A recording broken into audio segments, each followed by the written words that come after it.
Hello friends, today we are going to study a new topic, Introduction to Nanotechnology and Nanochemistry.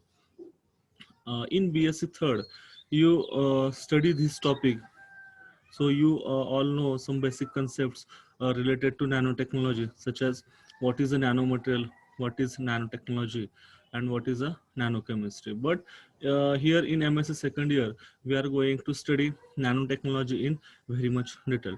So here in first slide, you see the syllabus of this topic. There are 8 major points in this topic, from which first point is definition of nanomaterial and nanotechnology. Second point is the significance of nanotechnology. In this point, we are going to study how the nanotechnology changes our life. Third point is size and properties.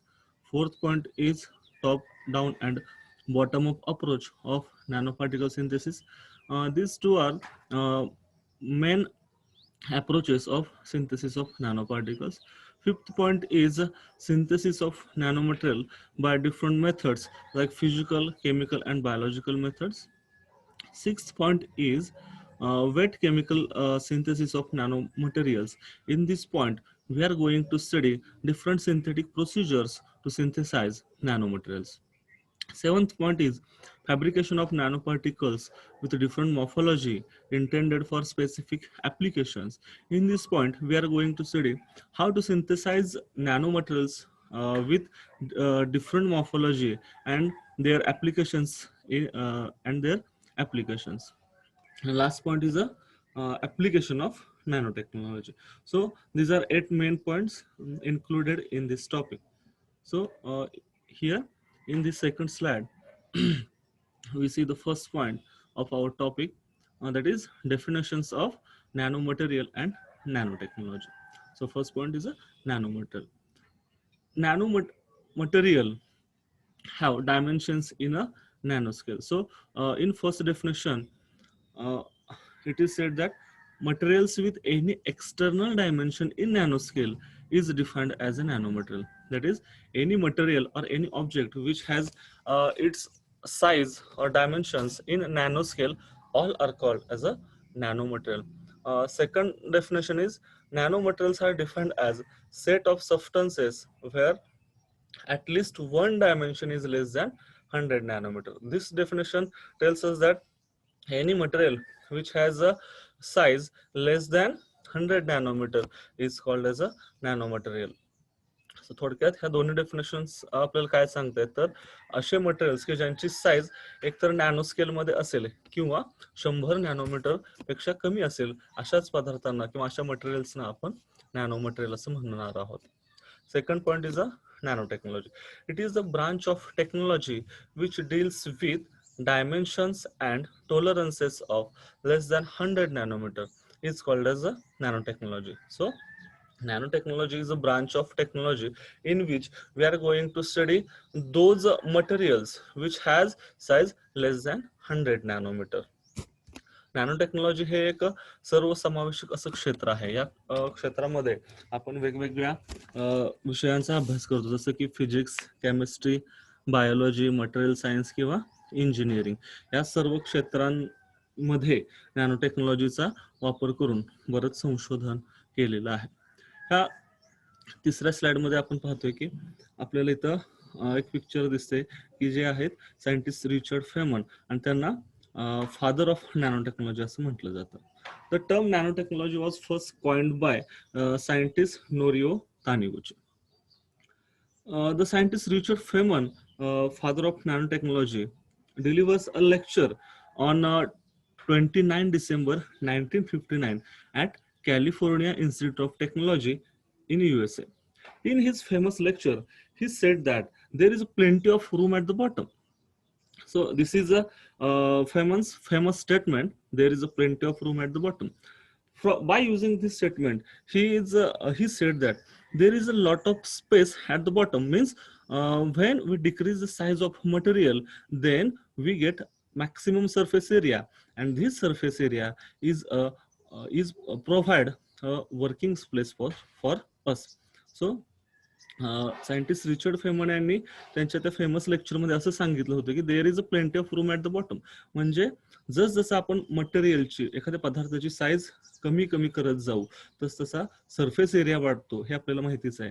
आणि हा वाढलेला surface area म्हणजे काम करण्यासाठी मिळालेली अधिकची space आहे. So there is a plenty of scope at the bottom असं म्हटलं तरी आपण चालू शकतो. Next, in this fourth slide, we see significance of nanotechnology.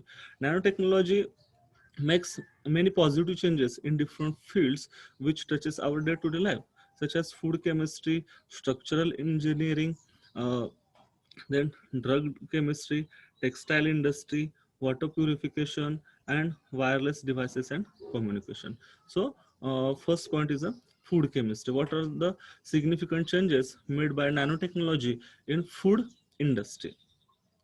Nanotechnology has significance in food industry, including increasing the flavor of food, introducing antibacterial nanoparticles in food, enhancement of shelf life, sensing contamination and improved food storage. Nano टेक्नॉलॉजीमुळं अन्न प्रक्रिया उद्योगांमध्ये काय चांगले changes बघायला मिळाले, तर असे काही नॅनो पार्टिकल्स फूडमध्ये ऍड केले गेले की ज्याच्यामुळं फूडचा फ्लेवर आणखी वाढला. नंतर काही नॅनो पार्टिकल्समुळं फूडमध्ये अँटीबॅक्टेरियल ऍक्टिव्हिटी आली की ज्याच्यामुळं जर एखाद्या फूडमध्ये कंटॅमिनेशन झालं तर त्या अँटीबॅक्टेरियल नॅनो पार्टिकल्समुळं ते बॅक्टेरिया तिथं किल होतील. याच्यामुळे काय झालं तर त्या फूडची लाईफ वाढली. It increases the shelf life of that food आणि त्याच्यामध्ये असलेलं कंटॅमिनेशन कमी झालं. देन अजून याच्यामध्ये बरेच सिग्निफिकन्स सांगितले. त्यातले काय तर फूड पॅकेजिंग मटेरियल जे असतं, आपण बघतो प्लास्टिक बॅग्स मध्ये फूड पॅक केलेलं असतं. सो असं काही मटेरियल नॅनो टेक्नॉलॉजी वापरून तयार केलं गेलं की ज्याच्यामुळं त्या पॅकेजिंग मध्ये पडलेली छिद्र वगैरे ती रिपेअर होऊ शकतात.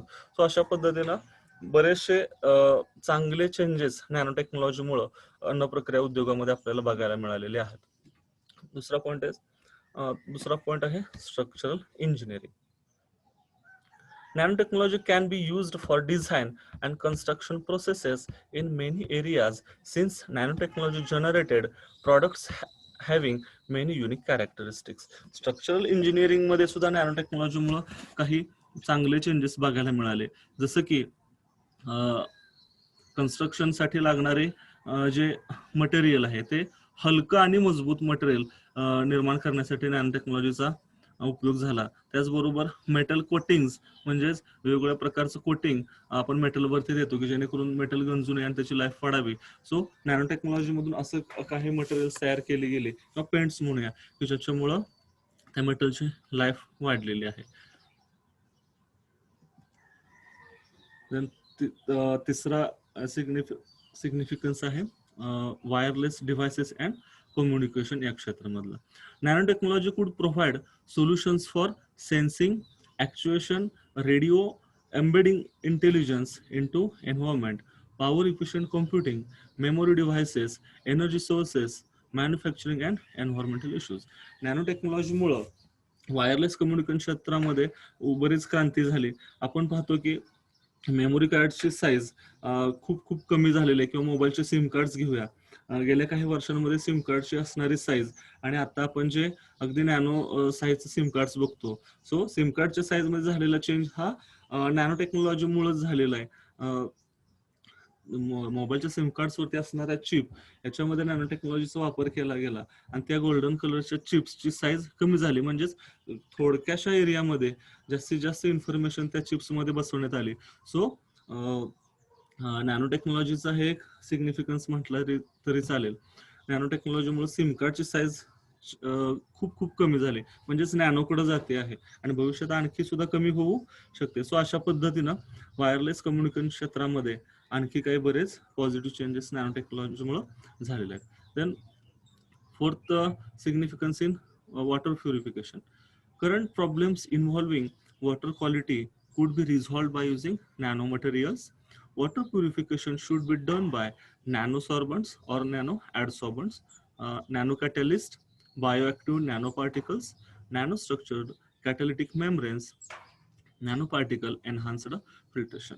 नॅनो टेक्नॉलॉजीमुळं पाणी शुद्धीकरण प्रक्रियेमध्ये बरेच काही चेंजेस झाले, जसं की काही नॅनो कॅटलिस्ट, नॅनो सॉर्बंट्स किंवा बायोएक्टिव्ह नॅनो पार्टिकल्स तयार केले गेले, की ज्यांनी काय केलं की काही नॅनो पार्टिकल्स विशिष्ट प्रकारे तयार केलेले, की ज्यांनी पाण्यामधले जे पोल्युटंट्स आहेत ते कॅच केले आणि ते पाण्यातून बाहेर काढण्यासाठी मदत केली. सो अशा पद्धतीनं काही नॅनो कॅटलिटिक मेम्ब्रेन्स तयार केले गेले. मेम्ब्रेन्स म्हणजे आपण पडदा म्हणू, की ज्यांच्यामधून पाणी पास केल्यानंतर शुद्ध पाणी आपल्याला मिळालं आणि त्यात असणारे जे डर्ट किंवा पोल्युटेड गोष्टी आहेत त्या एका बाजूला राहिल्या. सो नॅनो टेक्नॉलॉजीमुळं आपण वॉटर प्युरिफिकेशन मध्ये सुद्धा बऱ्याच चांगल्या चेंजेस घडून आल्या.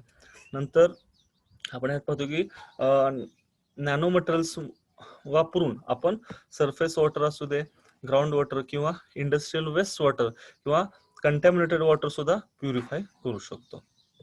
Then fifth significance in textile industry, nanotechnology can provide high durability of fabrics because nanoparticles have large surface area to volume ratio and high surface energy.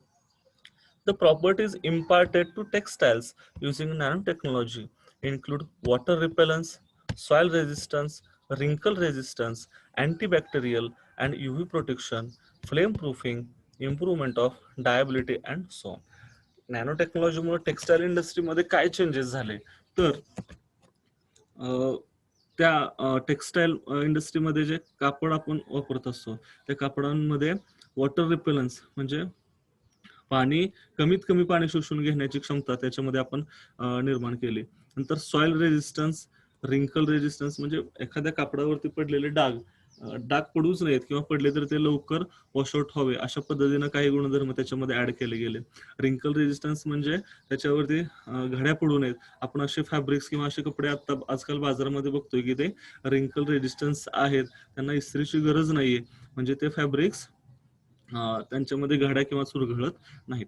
आणि antibacterial activity सुद्धा काही fabrics मध्ये आहेत. आता कोविडमुळे आपण बघतो आहे की बऱ्याच क्षेत्रांमध्ये अँटीबॅक्टेरियल गोष्टी इंट्रोड्यूस करण्यासाठी शास्त्रज्ञांचा प्रयत्न आहे. तर त्याच पद्धतीनं कापडावरती सुद्धा असे काही नॅनो मटेरियलचं कोटिंग दिलं गेलेलं आहे की ज्याच्यामुळे त्या कापडामध्ये अँटीबॅक्टेरियल ऍक्टिव्हिटी ऑलरेडी आहे. देन फ्लेम प्रूफ कापड सुद्धा तयार केलेला आहे. आपण वेगवेगळ्या क्षेत्रांमध्ये त्याचा वापर केलेला बघत आहोत.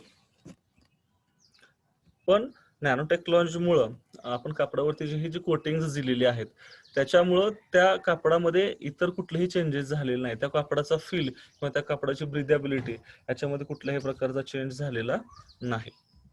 तर या स्लाइड मध्ये आपण पाहतोय की जे आपण 5 सिग्निफिकन्स बघितले नॅनो टेक्नॉलॉजीचे ते इथं आपण समराइज केलेले आहेत.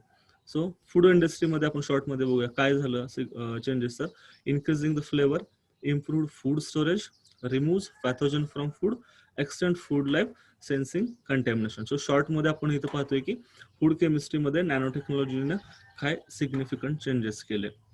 स्ट्रक्चरल इंजिनिअरिंग मध्ये काय झालेले changes, lighter structure, metal coatings, fire retardant, increasing reflectivity of glasses, improving pipe joining material. So हलकी आणि मजबूत टिकाऊ मटेरियल्स तयार करण्यासाठी नॅनो टेक्नॉलॉजीने स्ट्रक्चरल इंजिनिअरिंग मध्ये मदत केली. Then wireless device and communication क्षेत्रामध्ये काय चेंजेस झाले तर power efficient computing, memory devices, energy sources, solution for sensing आणि इंटेलिजन्स अशा प्रकारचे चेंजेस इथे झाले. देन वॉटर प्युरिफिकेशन या क्षेत्रामध्ये नॅनो टेक्नॉलॉजीने काय पॉझिटिव्ह चेंजेस केलेत तर नॅनो सॉल्व्हंट्स इंट्रोड्यूस केले गेले, बायोएक्टिव्ह नॅनो पार्टिकल्स तयार केले गेले, treatment on bacteria, treatment for polluted water, treatment on toxic metal. So पाण्यामधून वेगवेगळ्या प्रकारचे पोल्युटंट्स बाहेर काढण्यासाठी नॅनो टेक्नॉलॉजीने आपले योगदान दिलेलं आहे.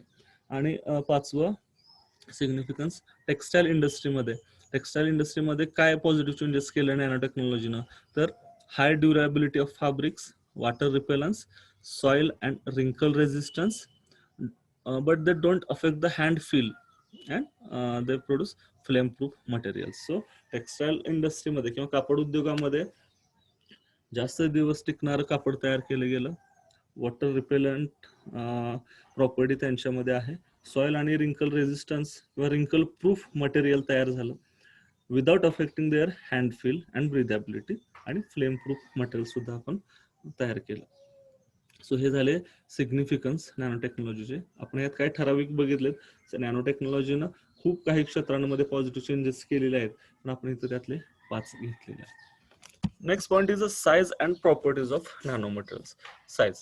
In nanotechnology, we are concerned with natural and synthetic materials in the range of 1 to 100 nanometer. So nanotechnology मध्ये आपण कोणती साईज रेंज बघतोय तर 1 ते 100 नॅनोमीटर एवढ्या साईज रेंज मध्ये असणाऱ्या पार्टिकल्सनाच आपण नॅनो पार्टिकल्स किंवा नॅनो मटेरियल्स म्हणणार आहे. सो हे लक्षात ठेवा. साईज रेंज काय आहे नॅनो पार्टिकल्सची तर 1 ते 100 नॅनोमीटर याच रेंज मध्ये येणारे पार्टिकल्स हे नॅनो पार्टिकल्स किंवा नॅनो मटेरियल्स म्हणून ओळखलं जातं. आणि स्केल काय इथं सांगितलंय 1 nanometre is equal to 10⁻⁹ metre. So इथं फक्त चेंज करा, इथं दोन्हीकडे हे नॅनोमीटर झालंय. So 1 nanometre is equal to 10⁻⁹ metre. Okay, या स्लाइड मध्ये आपण 3 चित्र पाहत आहोत वेगवेगळी, की ही वेगवेगळ्या मेटलची नॅनो पार्टिकल्स आहेत. ह्या दुसऱ्या चित्रामध्ये आपण पाहतोय की इथं वेगवेगळ्या गोष्टींचं कंपॅरिझन केलेलं आहे. जसं की पहिल्यांदा आपण पाहतोय की एक इथं वॉटरमेलन दिलंय, त्याची साईज दिलेली आहे अराउंड 10 सेंटीमीटर. नंतर थोडंसं लहान कॉइन दिलेलं आहे की ज्याची साईज आहे 1 सेंटीमीटर. नंतर फुल स्टॉप, एका फुल स्टॉपची साईज जर आपण बघितलं तर 1 मिलीमीटर एवढी त्याची साईज आहे. नंतर हेअर, केसाचा डायमीटर बघितला तर तो 100 मायक्रोमीटर या रेंज मध्ये आहे. नंतर त्याच्यापेक्षा आणखी लहान रेड ब्लड सेल आरबीसी की ज्याचा डायमीटर 5 मायक्रोमीटर आहे. नंतर virus, we are familiar with virus nowadays. So virus त्याची साईज किती दिलेला आहे डायमीटर त्याचं तर 1 मायक्रोमीटर एवढा अप्रॉक्सिमेटली. त्याच्यानंतर इथून खाली आणखी लहान साईज होत जाते पार्टिकलची आणि ती नॅनो स्केल मध्ये येते आहे. सो या स्केलमध्ये गोल्ड नॅनो पार्टिकल बघतोय की ज्याची साईज आहे 10 nanometre, water molecule size 0.1 nanometre. आणि त्याच्या खाली बघा नॅनो मटेरियल्स असं तिथं लिहिलेलं आहे. काय काय दिलंय, बेन्झीन 0.5 नॅनोमीटर आणि कार्बन नॅनोट्यूब 5 नॅनोमीटर. सो हे जे दोन आहेत बेन्झीन आणि कार्बन नॅनोट्यूब, यांची रेंज, साईजची रेंज ही नॅनो स्केल मध्ये आहे. वरती दिलेला गोल्ड नॅनो पार्टिकल हा सुद्धा नॅनो स्केल मध्ये आहे.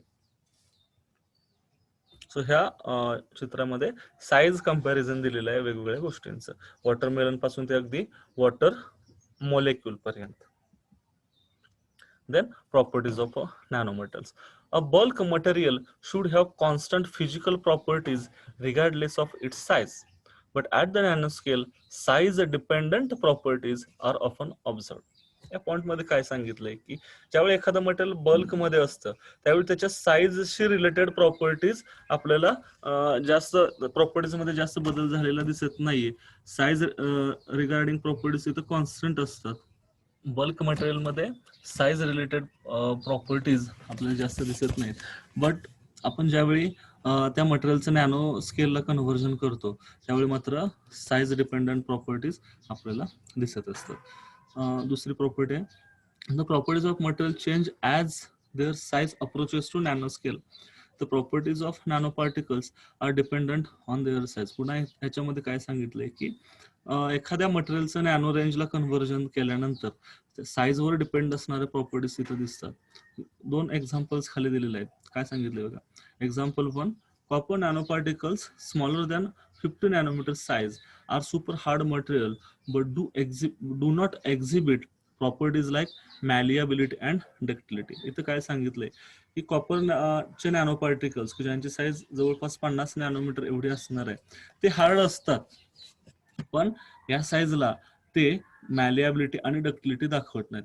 मेटलचे हे 2 अतिशय महत्वाच्या प्रॉपर्टीज आहेत, मॅलिएबिलिटी आणि डक्टिलिटी, पण एवढ्या कमी साईजला त्यांच्या प्रॉपर्टीज दिसत नाहीत. सो नॅनो स्केलला काही प्रॉपर्टीज बदलत असतात. Second example is color of gold nanoparticles colloidal solution changes with size.